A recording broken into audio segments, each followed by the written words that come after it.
संजय ने धृतराष्ट्र की चिंता को समझा, जो यह आश्वासन चाहते थे कि युद्ध अवश्य होगा। संजय ने यह बताकर उनकी चिंता को कम करने की कोशिश की कि पांडव सेना युद्ध के लिए तैयार सैन्य दल में खड़ी है। फिर उन्होंने उन्हें बताया कि उनका बेटा दुर्योधन युद्ध के मैदान में क्या कर रहा था।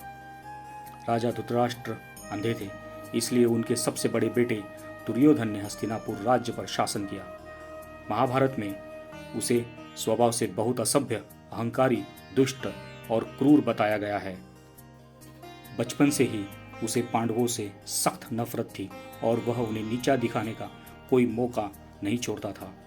वह जानता था कि हस्तिनापुर के पूरे राज्य पर बिना किसी चुनौती के शासन करने के लिए उसे उन्हें खत्म करना होगा।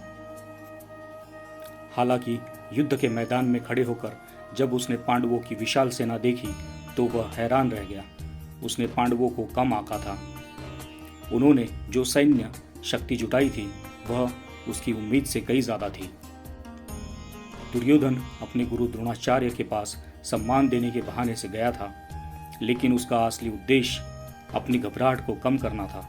अपने गुरु की ओर उसका कदम यह भी दर्शाता है कि पांडवों की सेना की विशाल सैन्य संरचना ने उसे घबरा दिया था और अब वह इस युद्ध के परिणाम से भयभीत था। आज के समय में भी महाभारत की कहानी से हमें बहुत कुछ सीखने को मिलता है। यह हमें दिखाती है कि कभी कभी हम अपने जीवन में कठिन चुनौतियों का सामना करते हैं, जिन्हें देखकर हम डर जाते हैं या घबरा जाते हैं।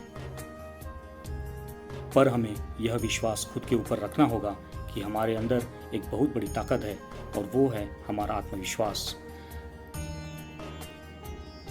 जब भी तुम किसी बड़ी चुनौती का सामना करो, अपने आप पर विश्वास रखो। दूसरों की ताकत को देखकर घबराना नहीं चाहिए। उनकी तैयारी देखकर घबराने के बजाय तुम्हें अपनी ताकत और क्षमता पर भरोसा करना चाहिए।